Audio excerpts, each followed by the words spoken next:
ಪ್ರಶ್ನೆ ಮಾಡ್ತಾಯಿದ್ದೀವಿ. ಇದು ಸರ್ಕಾರದ ಕೆಲಸ ಅಲ್ಲ. ನೀವು ಸರ್ಕಾರ ಈ ಎಲ್ಲ ದೂರುದಾರರು, ಎಲ್ಲ ಸಾಕ್ಷಿದಾರರು ಸಾಕಷ್ಟು ಸಾಕ್ಷಿ ಕೊಟ್ಟರು, ಇಲ್ಲ ಕೊಟ್ಟರು. ಆದರೆ ಅದನ್ನು ಮುಚ್ಚಾಕೋ ಕೆಲಸವನ್ನು ಇದು ನಿರಂತರವಾಗಿ ಮಾಡ್ತಾ ಬಂದಿದ್ರಿ. ಯಾಕೆ? ಇದರಿಂದ ಇದ್ದಂಥವ್ರು ಯಾರು? ನಾನಾ ರೀತಿಯ ಭಾಷಣಗಳು, ಅನೇಕ ಸ್ತ್ರೀವಾದಿಗಳು ಬಂದಿದ್ದರು. ಈಗ ನಿಮ್ಗೆ ಹೇಳಿದಂಗೆ ಈ ಒಂದು ದೊಡ್ಡ ಫಂಕ್ಷನ್ನಕ್ಕೆ ಸಾವಿರಾರು ಜನ ಕೂಡಿದ್ರು.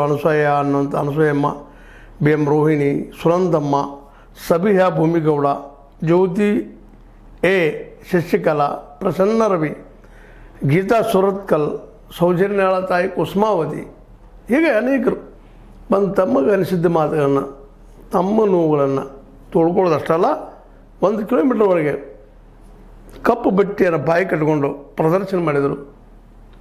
ನಿನಗೆ ಅಪಮಾನ ಮಾಡ್ತಾ ಇದ್ದಾರೆ, ಇದು ಯಾವ ಸರ್ಕಾರಕ್ಕೂ ಒಳ್ಳೆಯದಾಗೋದಲ್ಲ ಅಂತ ಹೇಳಿದರು. ತಮಗೆ ಏನು ಅನ್ನಿಸ್ತದೆ ಅದೆಲ್ಲ ಮಾತಾಡಿದರು. ತನಿಖೆ ಆಗಬೇಕು, SITಗಳಿಂದ ಆಗಬೇಕು, ಸತ್ಯ ಹೊರಗೆ ಬರಬೇಕು. ಏನು ಸತ್ಯದು ಬರಲಿ ಹೊರಗೆ, ಯಾರಿದ್ದಾರೆ ಅದರಿಂದ, ಯಾರಿದ್ದಾರೆ ಅನ್ನುವಂಥ ಒಂದು ಪ್ರಬಲವಾದ ಧ್ವನಿಯನ್ನು ಎತ್ತಿದ್ದಾರೆ. ಇದು ಅಷ್ಟು ಸುಮ್ಮನೆ ಸರಳವಾಗಿ ಮುಗೀತದಂತ ಅನ್ನಿಸ್ತಾ ಇಲ್ಲ.